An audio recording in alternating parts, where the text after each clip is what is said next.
చెప్తున్నానండి. మాది మధ్యగౌరి సంఘం మాది.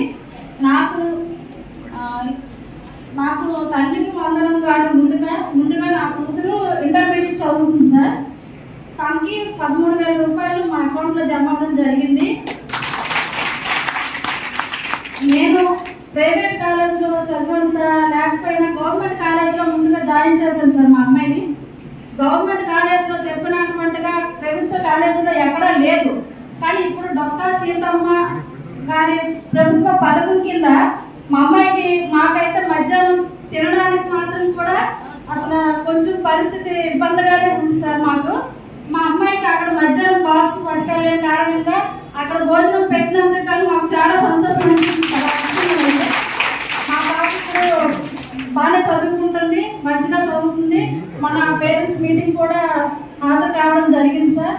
అక్కడ టీచర్స్ ఏ విధంగా రెస్పాండ్ అవుతున్నారంటే, పేరెంట్స్ వచ్చిందంటే అసలు ఏంటి సమస్య అండి, పిల్లలకి ఏమైనా సమస్య వచ్చిందా, మీరు మాకు చెప్తే కదా మేము పెద్దవాళ్ళ దృష్టిలో పెడతామని అంత వినయంగా అడిగారు సార్ వాళ్ళు.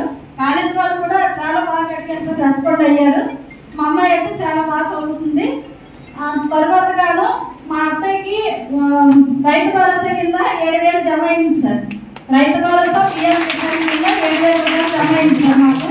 దానికి వ్యవసాయంలో ఇప్పుడు వర్షాలు లేని కారణంగా మా అత్తమ్మ చాలా ఇబ్బంది పడుతున్నారు. నేనైతే వెళ్ళలేదు సార్, వాళ్ళు ఇబ్బంది పడుతున్నారు. ఆ 7,000 రూపాయలు చాలా వరకు మాకు కూలీలకు ఇవ్వడానికైనా దేనికైనా అందుబాటులో చాలా విధంగా సహాయపడింది సార్ ఈ నెల అయితే.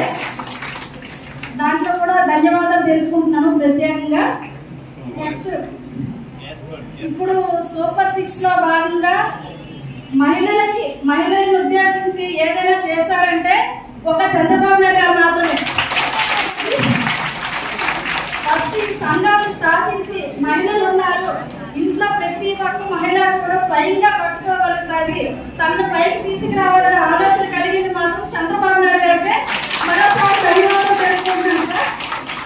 ఇప్పుడు సూపర్ 6 లో భాగంగాను మాకు మహిళలు ఎటువంటి ఇబ్బంది లేకుండా ఏ విధంగా ఎక్కడికి వెళ్ళాలన్నా సరే ఇలాంటి పథకాన్ని ప్రవేశపెట్టినటువంటి నారా చంద్రబాబు నాయుడు గారికి, ప్రధానమంత్రి మోడీ గారికి నా యొక్క ప్రత్యేక ధన్యవాదాలు. చాలా మంది తల్లులు ఎక్కడికి వెళ్ళలేరు, చేయలేరు, కనీసం తెలియదు వాళ్ళకి, ఎక్కడ టికెట్ తీయాలో తెలియదు, కాంప్లెక్స్కి వెళ్ళి వాళ్ళని వీళ్ళని అడుగుతారు.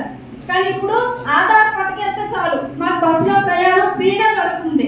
ఎక్కడైనా సరే మాకు బస్సు ఎక్కాలంటే ఆధార్ చూపిస్తే చాలు, మహిళ అయితే చాలు ఖచ్చితంగా అక్కడ రిసీవ్ చేసుకునే పరిస్థితి అయితే ఇప్పుడు కల్పించారు సార్.